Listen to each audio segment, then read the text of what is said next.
Hello, I'm the Nostalgia Critic guy. Remember it so you don't have to. It's Halloween! Time to look at another memorable movie and go, ooh, that didn't age well. It's Stephen King time!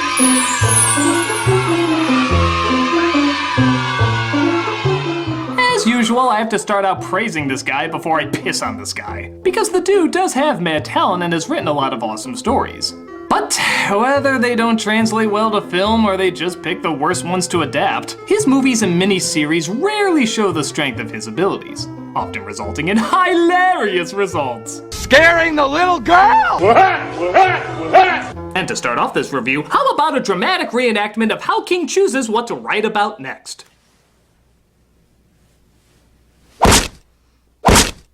Children of the Corn!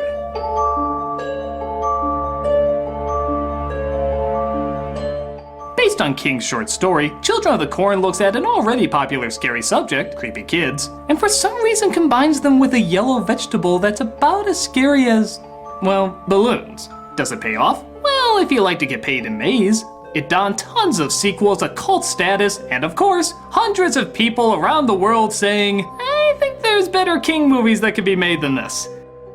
Let's see if King can turn shock horror into shuck horror. This is Children of the Corn! The film opens up 3 years ago with a narration from a kid named Job. I was the only kid in church that day. The others were with Isaac out in the cornfield. I didn't get to go because Dad didn't like Isaac. He was pretty smart, my dad. I was off to my daily beating, I was, on account of my bow tie and that I talk like a complete tool.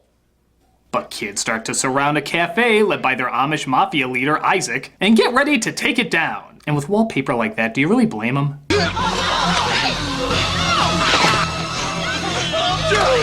Oh, come on, this is just a Friday night at Denny's. After making a hand sandwich, Job continues to narrate while seemingly having no emotional reaction, talking about his father being killed right in front of him. It happened everywhere in Gatlin that day. That's when Sarah started drawing these pictures. Oh, they also served me my father at the International Hell of Pancakes, but I really want to talk about my sister's drawings. We then cut to 3 years later where a just graduated doctor wakes up in a hotel. Well, gee, with the lack of detail they're showing in this scene, I'm just positive something terrible is about to happen. I hope my fake-out music didn't wake you. This is Bert, played by Peter Horton, and Vicky, played by Linda Hamilton at, what do you think, 1, 3? I got a couple things you could like. 2 packs of cigarettes a day. Live happily ever after. Is that a proposal? No. They're heading towards an internship while mockingly making fun of preachers on the radio.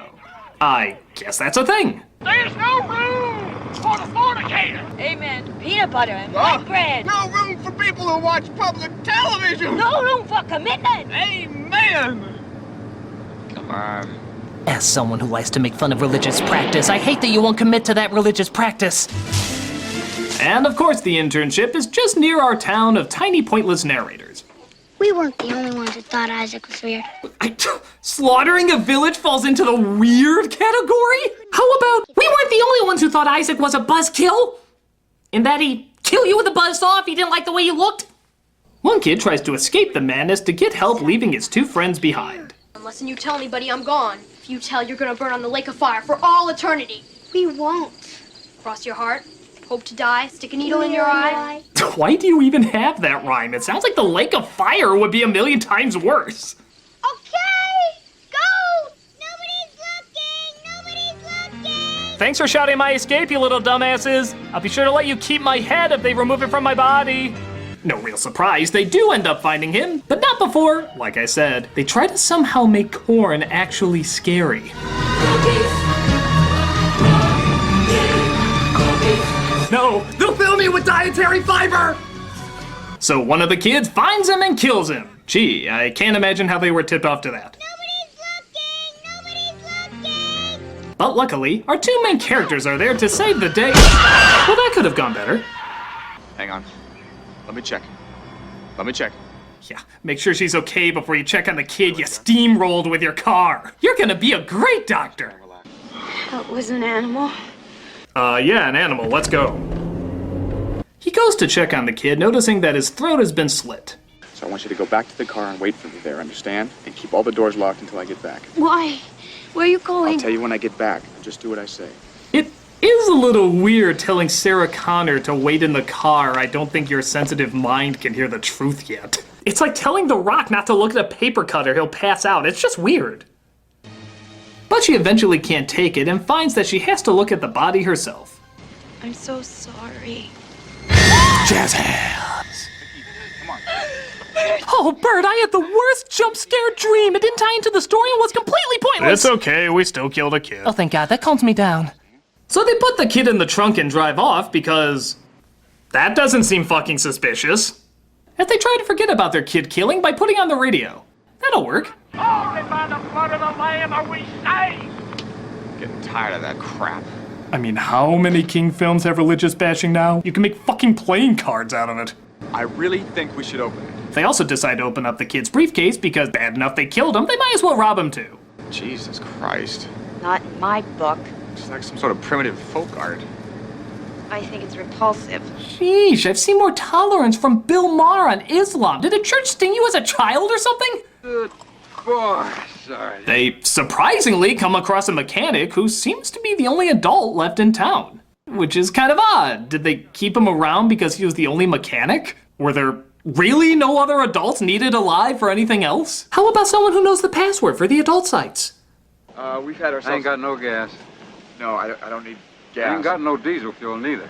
Your telephone. I need to use your phone. Telephone? I ain't got no telephone. We ain't got no kids and we ain't got no corn either. In fact, I'm not even here. Who are you talking to? I'm just a scarecrow. Now you get on that right fork there and you'll be in Hemingford in no time. But they make a Korean barbecue out of his dog and decide to kill him off. Because after 3 years of fixing stuff, never escaping, and telling nobody about the mass slaughter that happened in that neighborhood, it's finally time to kill him because he told 2 people not to go in their neighborhood. They make better choices following the Church of the Magic 8 Ball. I find that sign shaped the tiniest bit like a cross revolting. As they continue to get more lost, we see the kids honoring their corn on the cross and listening to sermons by their leader, Isaac. Isaac is the best fucking thing in this movie. The Lord did come to me, and he was a shape. It was he who walks behind the rose. Isaac is the movie Jesus Camp in reverse. He's the Munchkin version of the bad guy from Manos. He's every self-indulgent prophet that fits into most overhead compartments. Joseph has taken his things and fled this happy place. So take you his life and spill his blood. And he's also a wanted criminal. Oh, not for mass murder, not for brainwashing all these kids, but because he steals every single scene in this movie. But let not the flesh pollute the corn. Cast him instead upon the road. I know now why they set this in a cornfield. It's so the rest of the actors can have some scenery to chew on. Question not my judgment, Malachi. I am the giver of his word. And the interesting thing, this actor was 25 years old when he did this role. Yep, he has one of those conditions where he looks and sounds a million times younger than he really is. And yet, even knowing that, he still comes across as a snot-nosed little pissant commanding his legion of good sons and bad seeds. He's just a treasure. And just as the blue man was offered up unto him, so shall be the unbelievers. No, Isaac, I believe you. I would never doubt your whiny wisdom. Oh, he was pointing at them. But that's how intimidating he is. The one thing I never quite got, though, is how did Isaac convince all these kids to kill the adults? I mean, he has the authority now, but how did he get it from them before? Were kids just watching TV and like... Yeehaw! Clumpy the Cowboy will be right back after a message from our favorite sponsor, Isaac. The blood of the old shall spill. Rise, my children. Kill now! Kill now! Don't listen to him this week, kids. He's a very naughty boy. I knew we shouldn't have been paid in maize. Peter and Vicky show up into town as we partake in a thrilling amount of looking, and even more looking. Yeah, I began to see why this was originally a short story. They come across some kids, but they disappear pretty fast. So we go back to more looking. The film becomes so bored with the walking doll that this actually counts as a scare. Honey, please, turn your chun off. They do, however, come across Sarah. Are your mommy and daddy around? They're in the cornfield. What are they doing there? Fertilizing, mostly. They tried to get more answers out of her, but she just seems too shy to respond. So Peter decides to leave his wife and the little girl behind because, seriously, what's the worst that could happen in this child throat-slitting town? Things just aren't happening fast enough. I'm sure we can move past all this tedious looking with even more looking. I'm gonna go look at the town hall, okay? Yep, this looks like town hall. He sees corn is placed everywhere because, remember, corn's scary now. And notices some strange rendition of their religious pictures. Must be part of their Jesus Goes to Willy Wonka's factory set. But Vicky gets in trouble when she becomes surrounded by Isaac's second-in-command, Malachi. Who are you? Have you heard the good news about the corn? Seize her. We then see this movie's brilliant idea of foreshadowing as he looks at a picture of a dragon burning a woman while Vicky is being attacked. Does that really add anything? I think it's pretty obvious she's in danger by the sharp objects being thrown at her, not an Aragon coloring book. It's like me confirming something I already know. Ow! So it did hurt.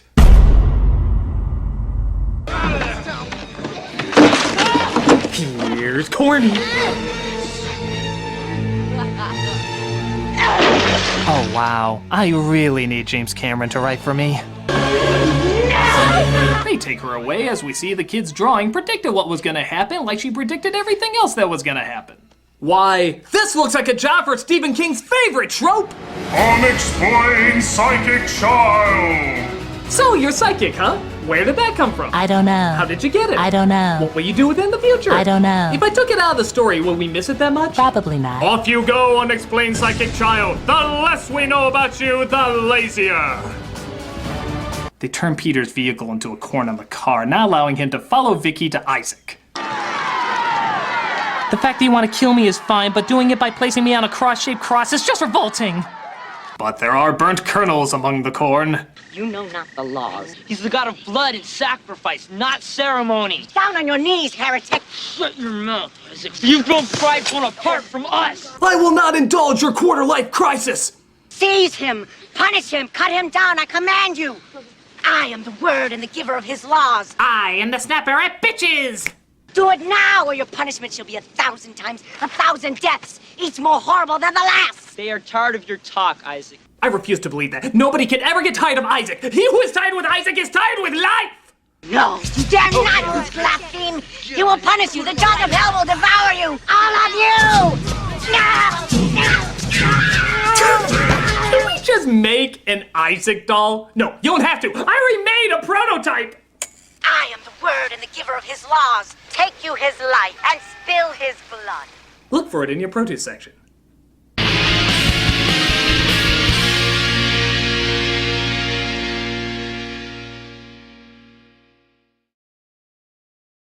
Attention! Your parents are like, you need a balanced breakfast. How about some nice Brussels sprouts? Newsflash! Welcome to the 90s, Dad, where kids rule and we eat what we want. Like sugar-frosted children of the cornflakes, full of extreme radicalness to the max. Oh, that's most unorthodox. That's because parents just don't understand. That's why you must rise up against them and spill their blood for our harvest. It has the awesome taste that no grown-up can see. So take you his life. Follow these anti-authority bands to your salvation! While munching on that sweet frosted taste. There's even games on the back, like finding your way through the corn maze. Hey, I can't find my way out. Because there is no way out. Those who look behind the row shall perish! Whoa, dude, let not the flesh pollute the corn. Indeed, maniac sack. Cast them instead upon your bowl, where high fructose corn syrup awaits them! To the extreme! Do it now, or your punishment shall be 1,000 times 1,000 deaths, each one more horrible than the last! Sugar-frosted children of the cornflakes is part of this complete breakfast. I am the word and the giver of his laws! Rad!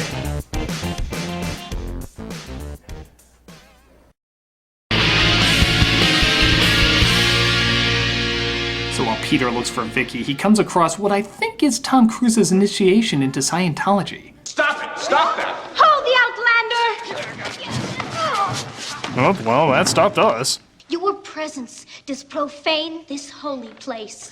He will reckon with you. God, I think we stumbled across the Church of Kim Davis. So what do you mean, as it is written? What, in this? You rewriting the whole thing, or just the parts that suit your needs? Yep, definitely the Church of Kim Davis. But Malachi comes to chase him with his army of Goonies.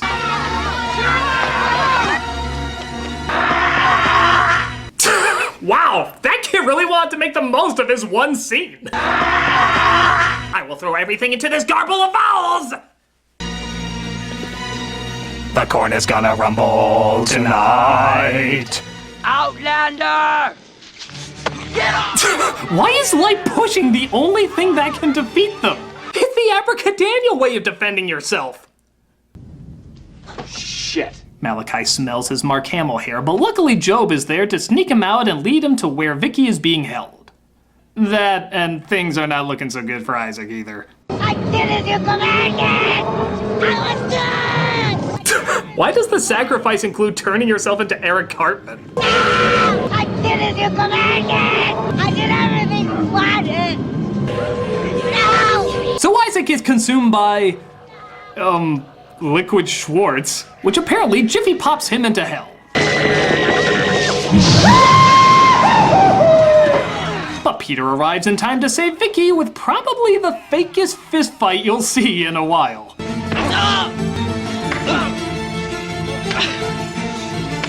Hey, look out! You almost hit him on that one! Come on, any less real and WWE will be knocking at your door. Any religion without love and compassion is false. Peter gives a big speech about how the demonic religion is bogus, only to discover that actually it was pretty much all true. The Brotherhood of the Roaring Belches wants you! He wants you too, Malachi. Oh man, that was way off. Well, hell Satan, everybody. Gotta go. So as the demon, devil, non-explainy thing goes after everybody, our heroes get the idea to burn down the field after someone tried to do it before, inspired by a Bible passage.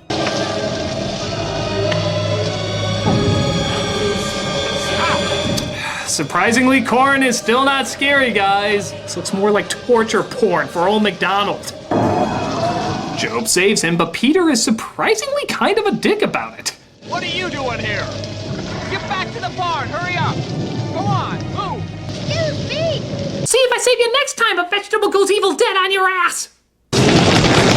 So he stops the evil entity from taking that left turn at Albuquerque and lights up the field, destroying the monster. Now let's see. Stephen King's disappointing climaxes have included a giant spider, alien death rays, self-aware trucks, and chomping Bigfoot testicles. How can we possibly get lamer than that?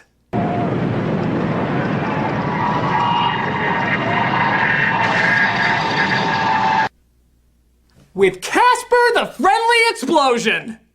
I am not even kidding. That is what you were supposed to be afraid of the entire time. That is a whole new level of not giving a fuck. I guess it's supposed to be open to interpretation about what it exactly is, but the only thing I'm interpreting is what it looks like more. Jabba the Hutt's exploding fetus? A pumpkin ice cream achieving orgasm? Or the annoying orange if he was crying cauliflower? Flash the sign, guys. This is a scene that really fucking needs it. Wow. So after our anti-religious heroes find out not only demons are real, but the Bible saved the day, they walk back with the reassured confidence that evil spiritual identities can just be blown up with a few tanks of gas. So what are we gonna do with these two little munchkins, huh? Oh, look at those cute giggling kids. It's almost like they didn't witness any of the extreme horrors that would freak any little child out. We didn't even cry when our parents were slaughtered. We're kind of as soulless as the corn you're walking through. This movie, however, has one last scare up their sleeves. You must die! But obviously they didn't bring it out because that was a ridiculous lame-ass joke. It's actually so lame that the movie just kind of gives up on it.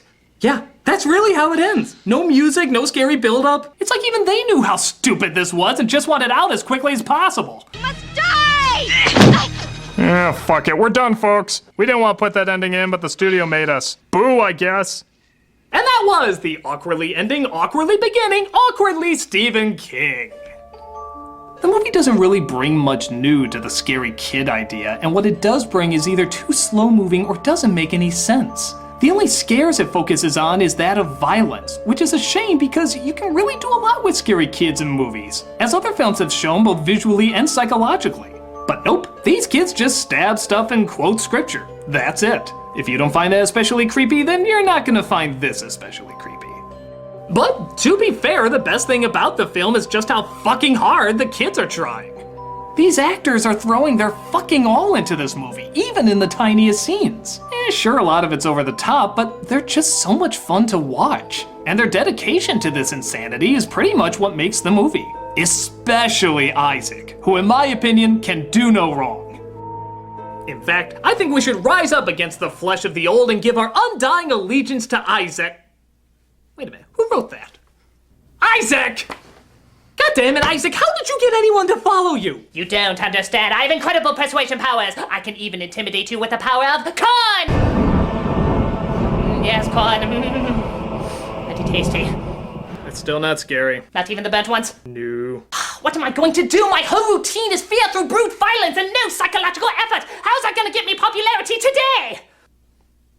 It's Isaac's Extreme Haunted House. See what everyone is calling the scariest attraction this year.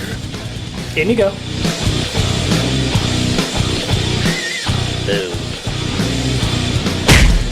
No playing to your inner fears here. We just beat the living shit out of you. Most extreme houses let you walk out with cuts and bruises. Here, we literally beat you to death. Just listen to the final words of these satisfied customers. You know, I thought real scares were psychological with brilliant illusions and creative imagery, but now I can see it can just be a guy in a costume beating the snot out of you.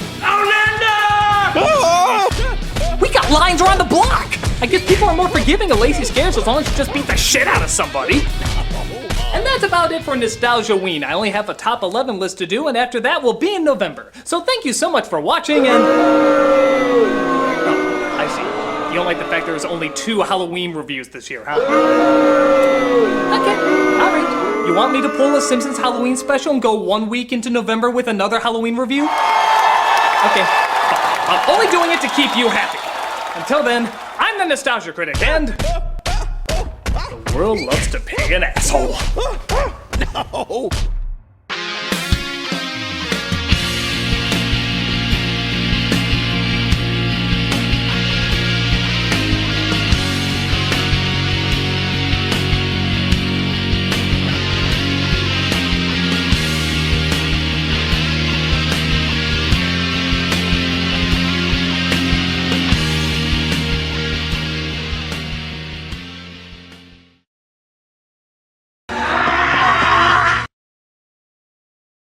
Outlander!